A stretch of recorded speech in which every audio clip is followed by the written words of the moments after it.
What's going on, guys? It's Seth Ford here, and today I am back with the Carolina Panthers video, and this time is Dan Morgan cooking with the Carolina Panthers Part 2. As you guys know, that I made a Part 1 previously on my YouTube channel. I'll put the link in the description below. As you guys can see right here, the Carolina Panthers have signed Jadeveon Clowny, or Jadeveon Clowny.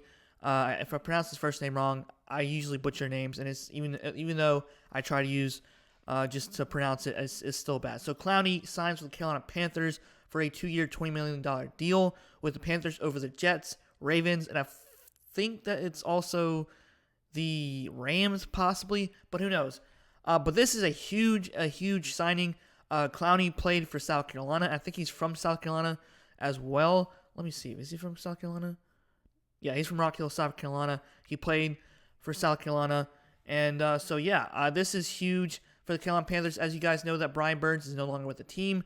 And they also signed DJ Wanham. I can pronounce it's a weird last name. So he's also a defensive edge rusher. They also signed another guy that's an edge rusher as well, which I don't really know if he's that good, because usually guys from Jacksonville don't really pan out well, as you guys can see, CJ Henderson. That was a weird sign. But this is huge. This is crazy. Dan Morgan has done a great job so far in the offseason. Even though I like to get very excited because of all these signings and stuff, and then the season doesn't go as planned. But anyway, in the March 5th, the Panthers traded Brian Burns they placed him on a non-exclusive franchise tag.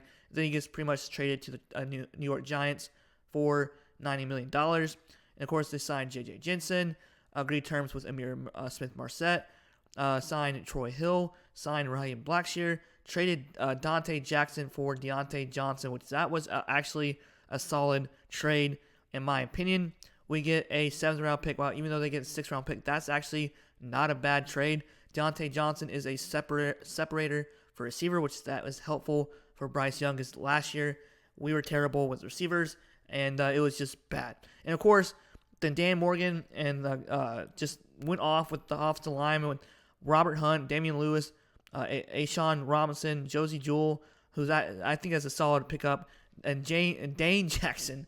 Something about almost similar to Dante Jackson was crazy. All right, and of course, sadly, Bradley Bozeman, Von Bell didn't really do that much, and then Hayden Hurst got injured a lot, which is kind of disappointing for him. I thought he was going to do well with the Panthers last year. So let's go ahead and go through some of the players who I picked for Part 2 of Dan Morgan's Cooking with the Panthers.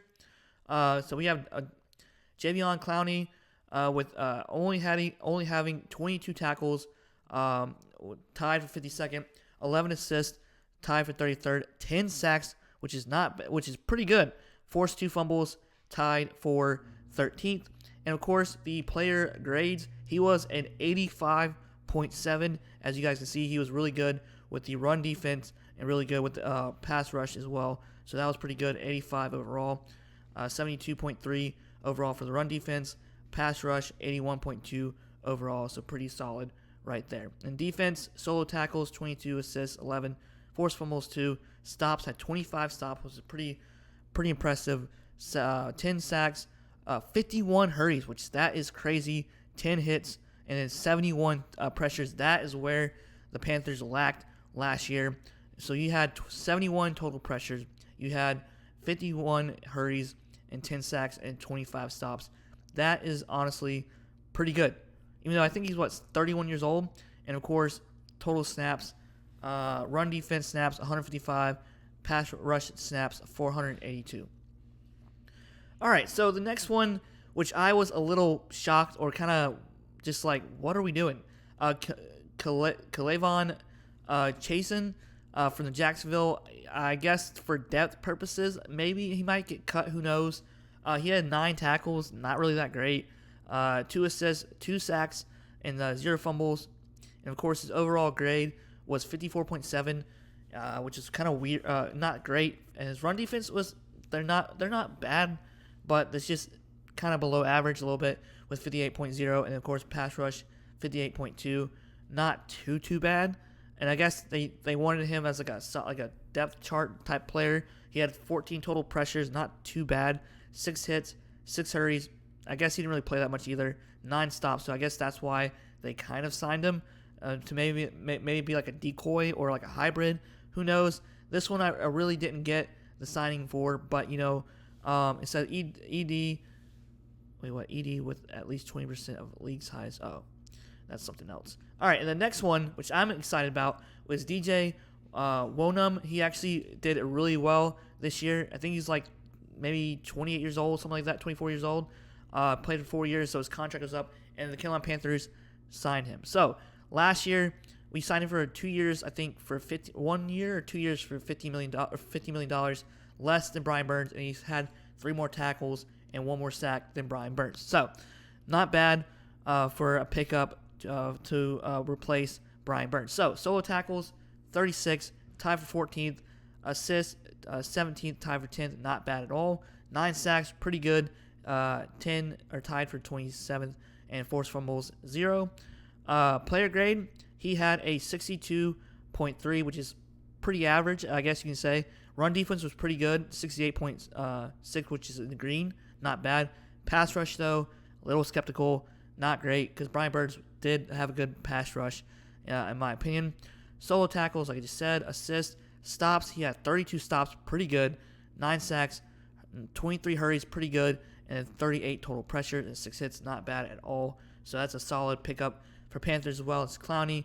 Not really so as Chazen. I didn't really think that was going to be a good one at all. But anyways, so next one we have David Moore, wide receiver for the Tampa Bay Buccaneers, probably just to play alongside Dave Canales. He didn't really play much last year, but I think he's going to be used for Canales' what do you call it? Just system.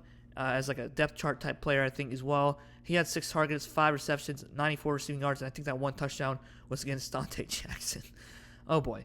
Anyways, all right, his overall grade, receiving-wise, not too bad. It's in the green, so that's for average. 66.6, 69.0 for receiving. Targets, 6, and, of course, receptions, 5, 94 yards. Drops, he had 0, which has 1, no drops. Yards per reception, 18.8, not too bad at all. Yards after catch per reception, 12.6. Passing yards rating when targeted, 118.8. So, okay, that's probably a small sample size of why Dave Canales chose or signed David Moore. It's not DJ Moore, which is sad. Miss DJ Moore. But still, this is a good signing, probably for I guess you can say, a route separator type thing, like also with Deontay Johnson. So this is good for veteran leadership, and also hopefully it can be helpful for Bryce Young as well. All right, and the next one we have offensive tackle Dan Morgan. Literally went out and redid the offensive lineman. Of course, Yosh Nijman, something like that. I can't pronounce that last name. So we're going to say Yosh. All right, so he had offensive snaps, 230, only allowed 2 penalties and allowed 2 sacks last year, and he was with the Packers. So pretty good for that. All right, so the 2023 player grades. I'm kind of doing like a little, I guess you can say, speed run type video, which is almost coming up to 10 minutes. So let's go ahead and go through the player grades, even though I just said that. So 61.7 overall grade. Pass blocking, pretty good, I guess you can say, 65.8. Run blocking, 60.3. Offensive snaps played, 230. Pass block snaps played, 139. Run block snaps played, 91. Penalties, 2. Sacks allowed, 2. Hits allowed, none. Total pressures allowed, which is 10. Hopefully they can get that fixed. And he has played left tackle mainly, so that's good. Instead of having Konyaku, who's been struggling a lot lately, so he might be moved to guard. And then Christensen as well. He might be just a depth player now. And he played at right tackle some, but mainly at left tackle. And the rest a 0. All right, and lastly, the Panthers signed Nick Scott, which I don't really know too much about this player, and maybe he is I guess from basing off the pass rush, he is pretty good with blitzing, but the rest, coverage, not so great. Run defense, I guess you can say he's like a hybrid to go on the blitzing side, and he's pretty good with blitzing, I guess. 53.6 with run defense. Pass rush, pretty good, 75.0, so I guess that's why they signed him on there. 37 tackles solo, 27 targets, not too bad. Actually, that's tied for 52nd. Receptions allowed, that's not great, 20. So yeah, his coverage was 38.8, not great at all. And of course, stops, he had 12 stops. So I mean, I guess they used them for blitzing packages. So that was pretty good. Missed tackles, not so great, 9. Passing rating allowed, 123.4. So I don't really know if that's good or not. But yeah, it's probably not good. Yards, okay, never mind. That's bad. 15.3. Not great at all. Total snaps, 0. Run defense snaps, 181. Oh, yeah, run defense snaps. So he'll mainly be used for a package deal. Pass rush, snaps, 28. And cover snaps, 360. So, yeah, I think they're going to use him for a rushing package or blitz package for in the meantime for this year. All right, so there you have it. That is Dan Morgan is cooking with the Carolina Panthers part 2. Maybe there'll be a part 3. Who knows after the draft? We'll see. I'll do a video on the draft. I'll try to post more Panthers video, but it's just off-season. Sometimes the off-season can be a little vague and not really much to talk about. But it's been an interesting off-season for the Carolina Panthers so far after free agency. And then we'll move on to April, which is the NFL draft, which is this next week is April, which is crazy. And Easter is Sunday, and this is wild how time is just flying. All right, guys. Seth Ward here. Y'all have a great day. Keep pounding, and see y'all next time. Peace.